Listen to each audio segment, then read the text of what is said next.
Sir, वर्तमान में सबसे ज़्यादा उपयोग में लेने वाला ईंधन का स्रोत है पेट्रोलियम, जिसके अधिक उपयोग से यह समाप्त भी हो सकता है। तो इसके संरक्षण के लिए आप क्या उपाय देखते हैं?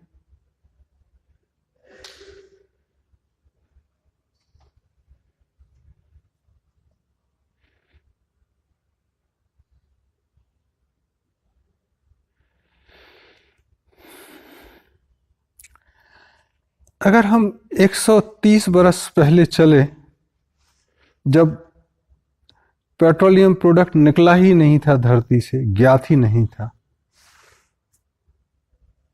तो दुनिया कैसे चलती थी? तो अगर सीधे सीधे पूछोगे तो क्या दुनिया वैसे चल सकती है? तो संरक्षण का प्रश्न ही नहीं उठेगा। ना खर्च होना है, तो जितना है वो पड़ा रहेगा। अब प्रश्न आज जहां तक हम पहुंच गए हैं, क्या यू टर्न संभव है? क्या यू टर्न जरूरी है? क्या आगे का रास्ता बिल्कुल बंद नजर आ रहा है? क्या ये प्रश्न वाजिब है आज, या ये प्रश्न ही निरर्थक है? ये बेसिक चीजें आती हैं। तो आज अगर दुनिया में देखें तो जो भूगर्भ शास्त्री हैं वो कभी कहते हैं 70 बरस का पेट्रोल है, कभी 40, कभी कुछ कुछ ऐसे भी कहते हैं जैसे पानी की सप्लाई एक चक्र है, वैसे ही पेट्रोलियम प्रोडक्ट भी एक चक्र की तरह धरती के 1-1.5 किलोमीटर नीचे तक है। जैसे आज आप 50 फीट, 100 फीट, 150 फीट खोदते हैं, पानी आता है, ऐसे ही धरती में कहीं भी आप 1 किलोमीटर, 1.5 किलोमीटर या डीप सी जो ड्रिलिंग है वहां खोदेंगे तो तेल निकलेगा। हालांकि ये स्टेटमेंट सही नहीं निकला, क्योंकि कई तेल के कुएं खाली हुए, और खाली हुए तो क्या हुआ, वो बंद करने पड़े, और जो अबंडेंट हैं, जो छोड़े गए हैं, वो एक खतरा खड़ा किए। क्या क्या उसके आसपास की दीवारें या चट्टानें ढह जाएंगी? क्या जो पेट्रोलियम और उसके ऊपर नेचुरल गैस का प्रेशर से चट्टानें रुकी हुई थी, वो पानी के भरने से उतना प्रेशर क्रिएट कर पाएंगी? क्या चट्टानें धसेंगी नहीं? ये एक दूसरे खतरे हैं। फिर जिस हिसाब से खर्च बढ़ गया है, संरक्षण की बहुत उम्मीद नहीं लगती है कि हम संरक्षण। अब प्रश्न ये आता है कि आप कितना ऑप्टिमम यूज करें, कितना मिनिमम वेस्ट करें, कैसे अपनी आवश्यकताएं कम करें। कुछ मुल्क और कुछ लोग जो पेट्रोलियम प्रोडक्ट को प्रोड्यूस कर रहे हैं या उस पर मालिकाना हक है, वो कभी नहीं चाहेंगे कि आप कम इस्तेमाल करें। वो चाहेंगे कि आप ज़्यादा से ज़्यादा इस्तेमाल करें। पेट्रोलियम की प्राइसिंग इस तरह रखेंगे कि उनकी मोनोपोली और उनके प्रॉफिट्स बने रहें, तो वो संरक्षण के बारे में सोचेंगे भी नहीं। नारा जरूर देंगे कि तेल खत्म होना है, कम इस्तेमाल करो, और जो प्रॉफिट है उसी में से खर्च करेंगे। जैसे कि होता है भारत में, तुम देखोगे कि नशा विरोधी करना है, और नशा विरोधी अभियान में पैसा किसका लगता है? जो सिगरेट, बीड़ी, दारू के एक्साइज से कमाया गया पैसा, उसका 2-3% लगता है। तो प्रचार बेसिकली प्रसार के लिए किया जाता है, रोकने के लिए नहीं। एक नेगेटिव होता है, जैसे पिक्चरों में आप देखेंगे कि उस पर कोर्ट केस लग गया, उसकी बुराई है, तो बेसिकली वो प्रचार का माध्यम है संरक्षण का, कि आप ज्यादा से ज्यादा वापरते। तब अगर वाकई में खतरा है तो जिम्मेदारी किसकी बनती है? आप सोचेंगे कि जो पेट्रोलियम कंपनी है या उसमें कार्यरत कर्मचारी हैं, वो इस बारे में कारगर कदम उठाएंगे तो शायद गलत सोचते हैं, क्योंकि उनका तो पैसा ही है। आप बंद कर देंगे तो वो खाएंगे क्या? तब उनसे ऐसी उम्मीद रखना गलत है। तब कौन करेगा? तो जिसको समझ होगी वो करेगा। और ये समझ आज की नहीं, पूर्व संचित समझ किन देशों के पास है, कौन ऐसा कदम उठा सकते हैं, उसके ऊपर निर्भर होता है। एक व्यक्तिगत रूप से हम उठा सकते हैं कि हम अपने कार्यस्थल पे पैदल जाते हैं, कोई पेट्रोल का खर्चा नहीं करना। कोशिश करते हैं कि जब जाना है तो एक जो आम जनता के लिए ट्रैवल की चीजें हैं उसमें जाएं, चाहे वह बस हो, ट्रेन हो, या नॉर्मल इकोनॉमी फ्लाइट हो। चार्टर्ड फ्लाइट और इंडिपेंडेंट कार, ये सब अवॉइड करते हैं। ये एक हमारे बचत के तरीके हैं, लेकिन इससे चीजें नहीं पलटेंगी, क्योंकि चीजें अगर सामूहिक रूप से प्रभावित कर रही हैं चीजों को, लोगों को, तो सामूहिक प्रयास जरूरी है। और इस सामूहिक प्रयास कहीं ना कहीं से शुरू होंगे, वो व्यक्ति से ही शुरू होंगे। तो आज अगर हम कह रहे हैं तो ये आह्वान कर रहे हैं कि इसमें सामूहिक प्रयास जरूरी है। ना केवल एक समाज के, एक देश के, बल्कि वह सारे देश जो पेरिस में प्रोटोकॉल में साइन किए क्लाइमेट चेंज पे, उन सबकी जिम्मेदारी बनती है। अगर वह प्रभावित हो रहे हैं मौसम के बदलने से, या बदलते मौसम के कारण बेमौसम की बारिश से, या सूखे से, या गर्मी से, तो ये गर्मी आ रही है, उसको रोकना पड़ेगा। भारत में कहते हैं कि अगर पैसा सही रास्ते पे खर्च नहीं हुआ, प्राकृतिक चीजों में, सामूहिक खुशी के उसमें, या धर्म के अनुसार खर्च नहीं हुआ, तो ये पैसा या तो राजा करों के रूप में ले लेगा, व्यापारिक प्रतिष्ठान इसको लूट के ले लेंगे, लालच देके, प्रलोभन देके, या चोर ले जाएंगे, ठगी कर लेंगे, या अग्नि के सुपुर्द होगा, चीजें खाक हो जाएंगी। तो आज अगर पूरे दुनिया में आग फैली हुई है, चाहे वो बिजली से और चाहे पेट्रोलियम प्रोडक्ट से, तो ये दूसरा इंडिकेट करता है कि चीजें ठीक नहीं है, सामंजस्य में नहीं है, आग लगी हुई है। और ये आग एक अभी कन्फाइनमेंट में है, कार के इंजन में, मोटरसाइकिल के इंजन में, या शिप या हवाई जहाज के, या टैंकर्स के। अगर ये फैली तो सबको तबाह कर सकती है। पावर प्लांट्स में तो ये आग का खर्च कम करें तो चीजें संयम से रह सकते हैं।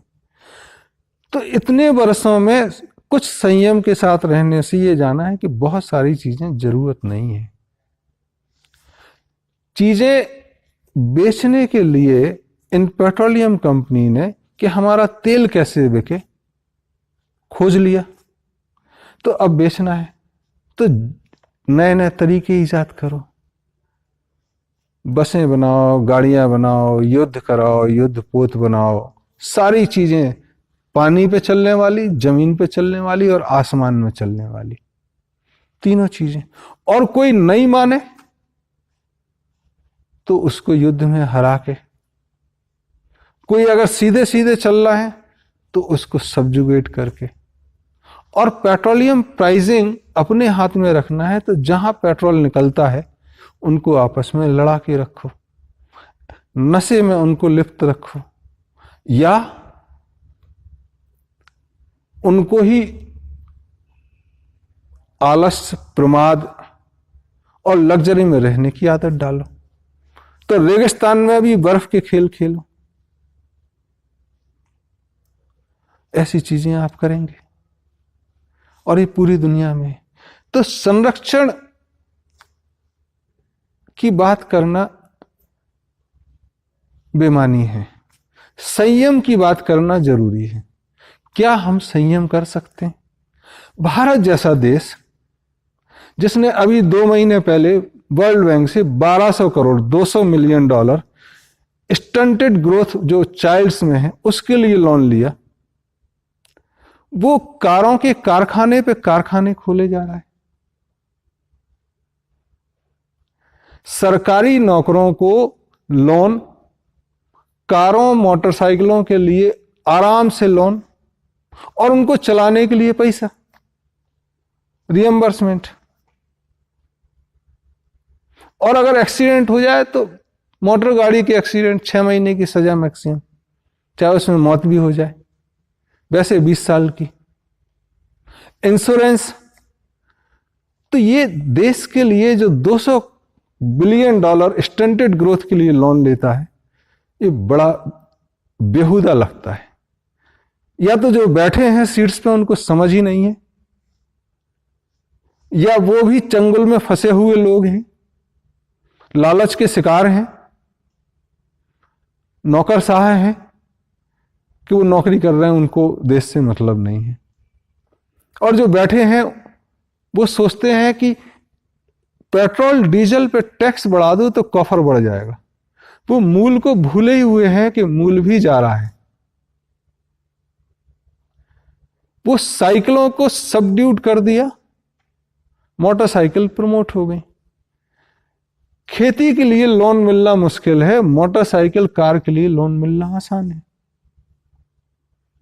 और डेप्रिसिएशन 4 साल में व्यापारिक प्रतिष्ठान कारों को, लग्जरी कारों को खर्च के रूप में दिखाते हैं। एक स्टेटमेंट भारत के बहुत बड़े आदमी का कि दिल्ली के अंदर सिर्फ 10 लाख से ऊपर आमदनी वाले लोग 10,000 हैं, लेकिन अगर दिल्ली में देखो तो 40 लाख गाड़ियां रजिस्टर्ड हैं। 10 लाख से ऊपर की गाड़ियां 1 लाख से ज्यादा होंगी। वहां पे कुछ रईस इलाकों में रोल्स, BMW, फरारी आपको सड़कों पे मिल जाएंगी, पार्किंग के अंदर नहीं, इतनी रईसी। तो बड़ा बेहुदा लगता है कि हमारी सोच कहां जा रही है। वह भारत जो संयम में रखने की बात करता है, संयम में रहने की बात करता है, जो धर्म की बात करता है, एकदम से धर्म विरोधी और पीछे लगा हुआ है। तो जब भारत जैसा देश अगर नहीं कर रहा है तो दुनिया में आप सोचने का जरूरत ही नहीं, कोई सोच ही नहीं सकता।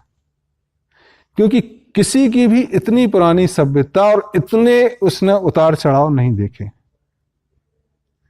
भारत ने पीक भी देखा है, गुलामी भी देखी। तो भारत के पास तो इतना अनुभव है कि वो इलेक्शन में लैपटॉप की बजाय साइकिल गिफ्ट करे।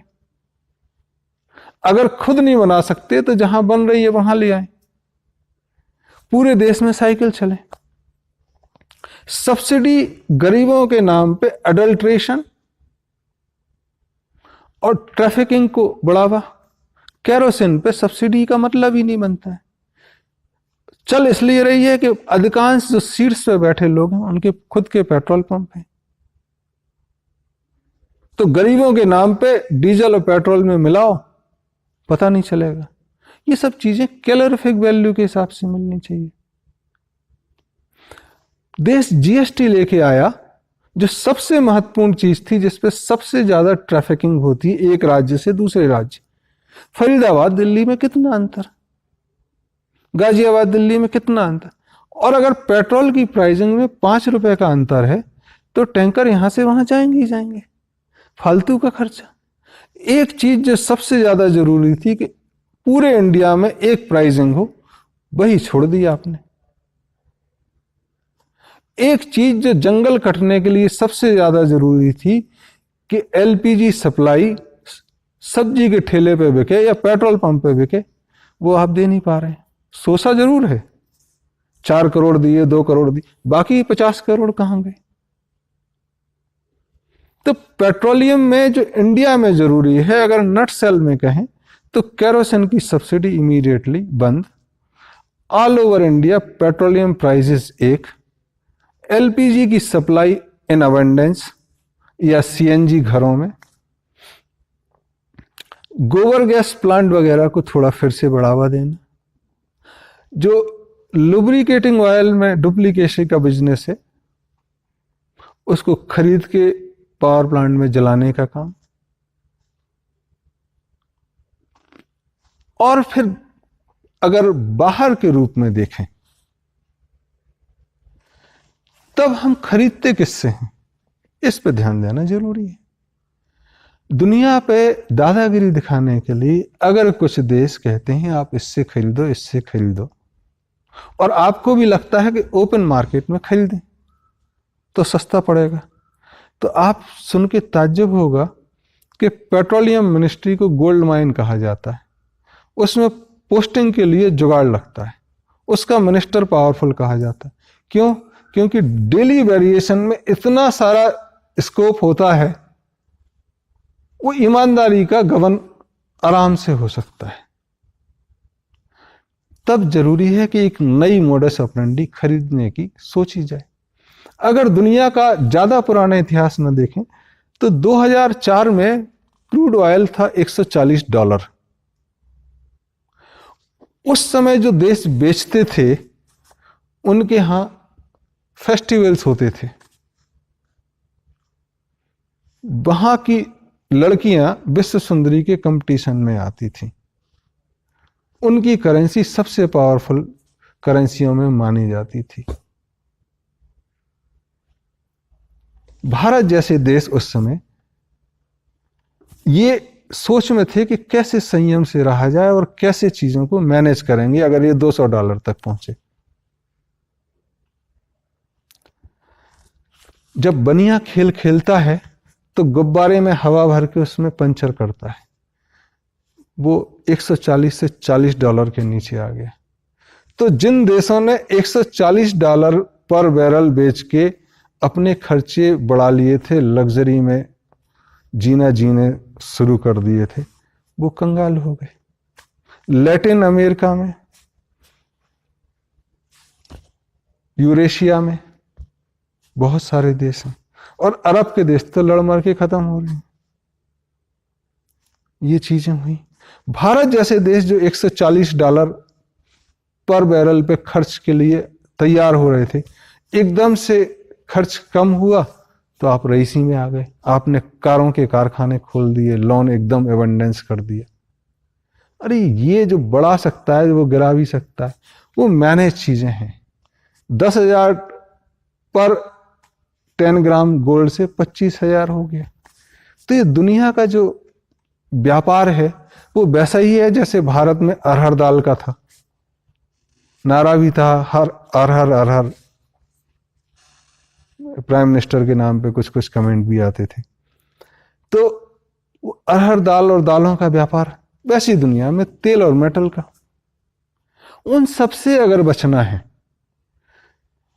तो आपका जीवन अगर संयमित है, साइकिल पे चल रहा है, तो पेट्रोल की प्राइसेस $500 हो या $5 हो, आपको फर्क ही नहीं पड़ेगा। तब चीजों को व्यवस्थित देश के हिसाब से करना होगा। अभी दुनिया भारत के पुराने नियमों के हिसाब से चल रही है। जैसे चाणक्य कहते थे कि अगर राज्य का पैसा खत्म हो जाए तो पड़ोसी राज्य से लूट लो। तो आज अपने देश में तेल खत्म हो गया, पड़ोसी राज्य को लूट लो।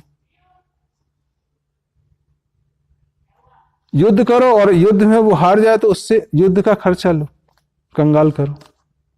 ये चल रहा है। तो भारत को ही फिर नई दशा देनी होगी। हो सकता है कि हम जिस मुल्क से तेल लें उससे पुराने बार्टर सिस्टम में बात करें, बाजार रेट को एक तरफ छोड़ दें। जैसे आज $50 है और आप एक देश से, चाहे वो अमेरिका है, उससे डील करते हैं कि हम $50 में आपसे तेल लेंगे, और एनुअल जो आपके यहां प्राइस इंडेक्स है और हमारे यहां प्राइस इंडेक्स, इसमें कोई एक फार्मूला निकाल के एनुअल इंक्रीज या डिक्रीज करेंगे इरेस्पेक्टिव ऑफ मार्केट क्या है। तो अमेरिका की जो करेंसी है भारत उसमें डील करेगा और अमेरिका भारत की करेंसी में। ऐसा ही आप रूस के साथ, वेनेजुएला के साथ, ईरान के साथ, इराक के साथ, चाइना के साथ, सबके साथ कर सकते हैं। म्यूचुअल एग्रीमेंट की जरूरत है, ओपन मार्केट में नहीं। तब वह देश भी आपसे कुछ खरीदेगा। तो म्यूचुअल बेनिफिट के लिए एक नए बिजनेस आयाम खोजने होंगे। दुनिया की जो इकोनॉमिक पॉलिसीज की जो बात थी, न्यू इकोनॉमिक क्लासिकल थ्योरी, वो फेल हो गई है। तो नई बनाने की जिम्मेदारी भी हमारी आती है, अगर हम में समझ है, हम परेशान हैं तो ये चीजें जरूरी हैं। युद्ध आजकल तेल के नाम पे, तेल के लिए, तेल के द्वारा ही होता है। तो शायद एक रिजर्व रखना जरूरी है। वह इतना भी हो कि आप कितने दिन सस्टेन कर सकते हैं। तब ऐसे में जरूरी ये होता है कि आप को ये सोच के रखना होगा कि आप नहीं लड़ेंगे। You will not enter into unnecessary war. लेकिन अगर आप पे कोई आता है, और आपके मित्र राष्ट्रों पे भी आता है, पड़ोसियों पे भी आता है, तो आप तैयार रहें। और तब कितने दिन सस्टेन कर सकते हैं? तो आज की डेट में ऑयल जिसके पास है वो सस्टेन करेगा। तब अल्टरनेटिव फ्यूल्स के बारे में हमें सोचना होगा, चाहे वो सोलर हो, बैटरी हो, या कुछ और हो। जैसे एक भारत के ही वैज्ञानिक, न्यूक्लियर साइंटिस्ट ने कहा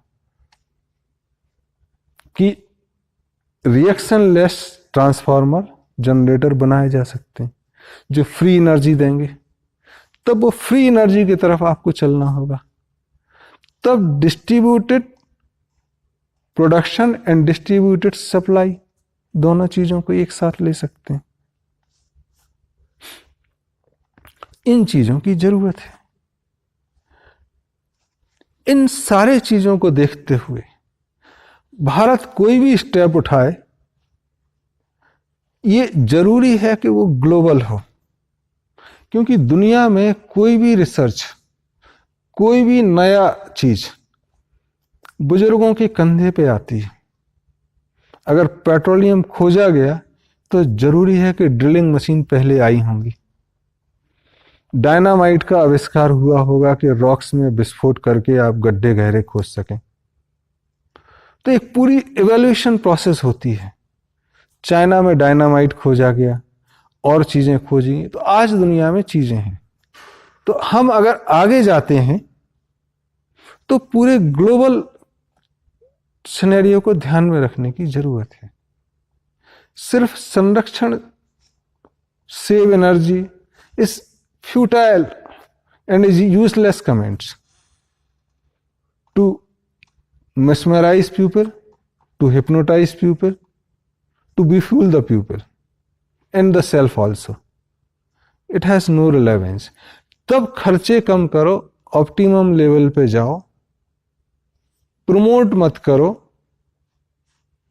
ये चीजें जरूरी है। और हम अगर चाहें तो फिर एक पूरी नई सोच के डिस्कशन की जरूरत है।